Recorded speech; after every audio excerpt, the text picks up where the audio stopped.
Assalamualaikum warahmatullahi wabarakatuh. Hamdan wa syukran liman qala fi kitabihil karim wa huwa astaqul qailin. A'udzu billahi minasyaitonir rajim. Bismillahirrahmanirrahim. Walladzina jahadu fina lanahdiyannahum subulana wa innallaha lama'al muhsinin.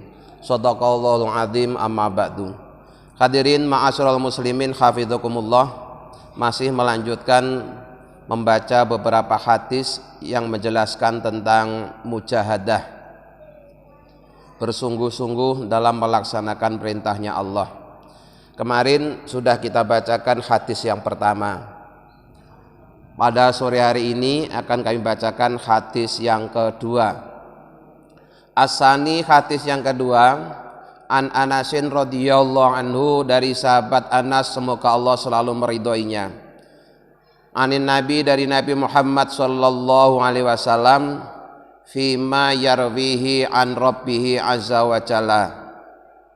Hadis ini menjelaskan firman Allah, yaitu disebut dengan istilah hadis qudsi.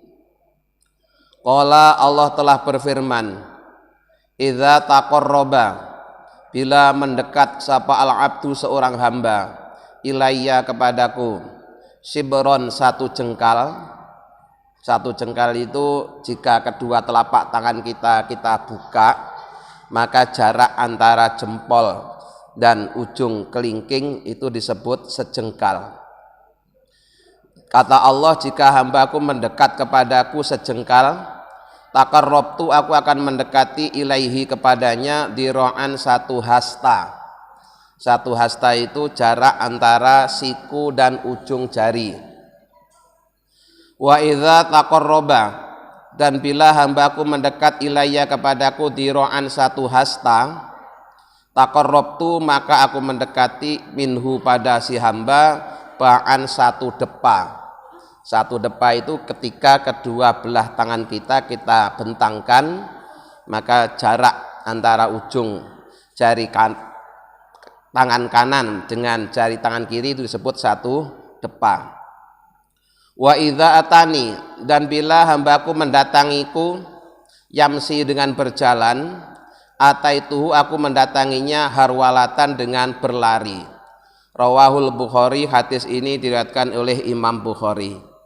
Hadirin ma'asyiral muslimin hafizakumullah, hadis yang kedua dari bab mujahadah ini masih hadis qudsi, yaitu firman Allah yang redaksinya menggunakan redaksi Rasulullah.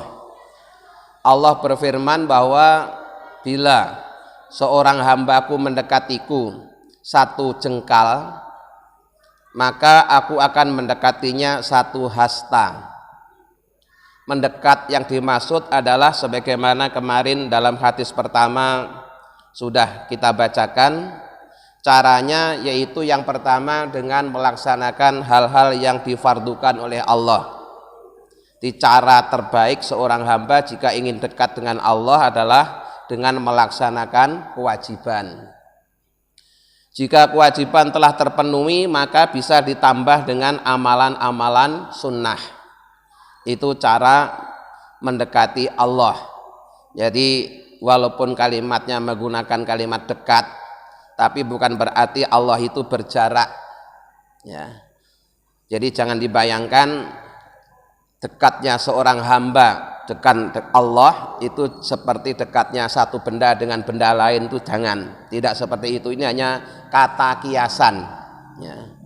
Maknanya adalah bila seorang hamba mendekat kepada Allah dengan amalan yang sedikit atau sangat sedikit, digambarkan hanya satu jengkal, maka Allah akan mendekatinya satu hasta. Jadi Allah lebih mendekati hambanya daripada hamba yang berupaya mendekati Allah.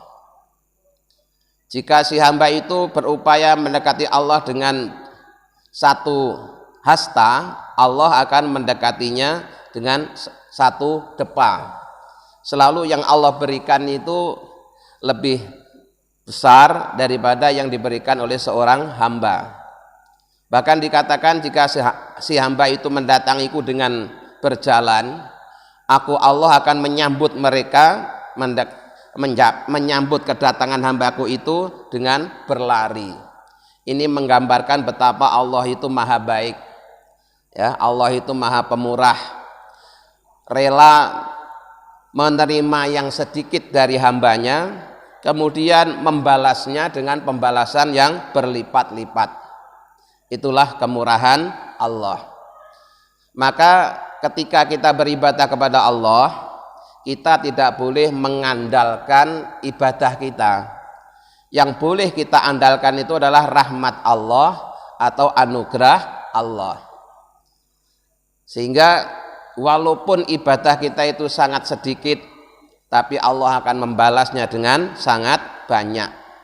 Jadi yang menjadikan banyak itu bukan ibadah kita, tapi kemurahan Allah, anugerah Allah. Seakan-akan kita datang dengan berjalan kaki yang tertatih-tatih dengan jatuh bangun, tapi Allah menyambut kita dengan berlari. Ini sungguh luar biasa. Asalisu, kemudian hadis yang ketiga, Ani bin Abbasin, diriwayatkan dari Ibnu Abbas radhiyallahu anhuma. Semoga Allah meridhai Ibnu Abbas dan Abbas. Qala, Ibnu Abbas berkata, qala, telah bersabda sapa Rasulullah sallallahu alaihi wasallam, nikmatani, ada dua nikmat, maghbunun yang dirugikan, fiha, dalam dua nikmat, sapa kasirun, kebanyakan orang, minan nasi, dari manusia. Ada dua nikmat yang kebanyakan orang menyia-nyiakannya, sehingga dia dirugikan dengan dua nikmat itu, dalam arti dia tidak bisa memanfaatkan dua nikmat itu. Apa itu? Pertama adalah as-sihhatu, yaitu sehat. Sehat ini salah satu nikmat yang sering orang sia-siakan. Ya. Sudah dikasih kesehatan masih suka kalah dengan sifat pemalas, sehingga sehatnya tidak dipakai untuk berbuat baik, tapi hanya untuk hal-hal yang tidak berguna. Wal faragu, dan yang kedua adalah kesempatan. Ya, sudah dikasih sehat, dikasih kesempatan, tapi sering disia-siakan. Mereka baru menyesal kalau kedua nikmat ini sudah tidak ada. Ya.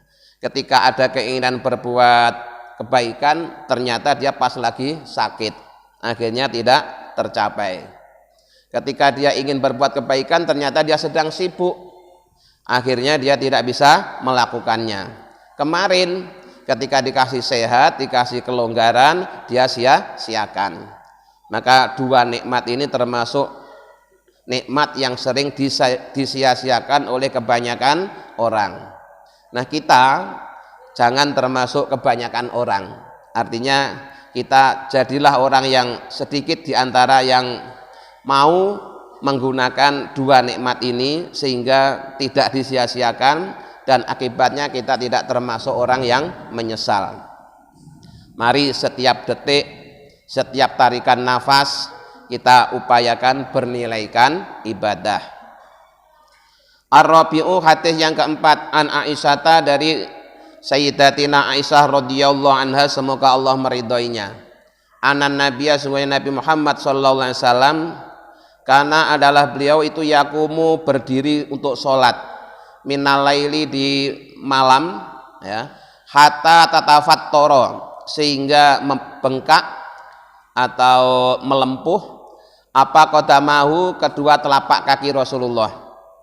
Fakultu, maka aku berkata, lahu, kepada Rasulullah, kata Aisyah, lima, mengapa tasna'u, engkau berbuat hadza, yang demikian ini, ya Rasulullah, wahai utusannya Allah. Jadi hadis yang keempat ini, Sayyidatina Aisyah, salah seorang istri Rasulullah, menceritakan Rasulullah itu kalau sholat malam, ya, saking lamanya berdiri, panjangnya surat yang dibaca, itu kakinya sampai melempuh, kakinya sampai bengkak. Maka kemudian Sayyidatina Aisyah bertanya kepada Rasulullah, ya Rasul, mengapa engkau berbuat yang demikian? Wa qad ghafara, dan sungguh telah mengampuni sapa Allahu, Allah, laka, padamu, ma, sesuatu, taqaddama, yang telah berlalu, min dzambika, dari dosamu, wa ma ta'akhkhara, dan dosa yang akan terjadi. Itu pertanyaan Sayyidatina Aisyah, ya Rasul, mengapa engkau sholat sampai kakimu melempuh, sedangkan Allah sungguh telah mengampuni dosa-dosamu baik yang sudah terjadi maupun yang akan terjadi. Apa jawab Rasulullah? Qala Rasulullah menjawab, afala uhibbu an akuna abdan syakura. Afala uhibbu, apakah aku tidak menyukai an akuna, jika aku menjadi abdan seorang hamba syakuron yang banyak bersyukur. Muttafaqun alaihi. Hadis ini statusnya adalah disepakati kesohihannya oleh Imam Bukhari dan Imam Muslim. Jadi berdasarkan hadis ini, Rasulullah sholat malam kakinya sampai melempuh itu bukan dalam rangka memohon ampun, karena Rasulullah itu punya sifat maksum, terpelihara dari dosa dan kesalahan. Kalau toh kemudian Rasulullah dianggap berbuat salah, maka salah yang terjadi pada Rasulullah itu jika dibanding dengan orang biasa itu sebenarnya merupakan kebaikan. Jadi bagi orang biasa dianggap satu kebaikan, itu untuk ukuran Rasulullah sudah dianggap dosa. Karena Rasulullah harus berbuat yang terbaik, yang paling utama. Kalau kemudian Rasulullah itu melakukan perbuatan yang hanya baik, ya menurut orang biasa itu sudah dianggap satu dosa. Sehingga kita jangan salah paham ketika Rasulullah bersabda bahwa beliau sehari bertobat 70 kali, 100 kali, itu jangan untuk kita nganggap Rasulullah itu banyak dosa sampai harus bertobat 70 kali. Tobatnya Rasulullah itu sangat berbeda dengan tobatnya kita sebagai umatnya. Rasulullah itu sekejap mata tidak memandang keagungan Allah itu saja sudah bertobat, gitu. Dan Rasulullah melakukan semuanya itu dalam rangka mensyukuri nikmat Allah. Kalau cuma surga, dijamin sudah masuk surga. Kalau toh karena dosa, Rasulullah seandainya berdosa sudah dijamin diampuni oleh Allah. Walau demikian Rasulullah tidak berhenti beribadah, tidak berhenti sholat, bahkan sholat malamnya saking lamanya sampai kakinya melempuh atau bengkak. Semuanya itu dilakukan karena Rasulullah ingin menjadi hamba Allah yang pandai bersyukur. Mudah-mudahan kita sebagai umatnya bisa meneladaninya. Amin ya rabbal alamin. Bismillahirrahmanirrahim. Asyhadu an la ilaha illallah. Astaghfirullah. Nas'alukal jannata wa na'udzubika minan nar. Allahumma innaka afuwun tuhibbul afwa fa'fu anna ya karim. Assalamualaikum warahmatullahi wabarakatuh.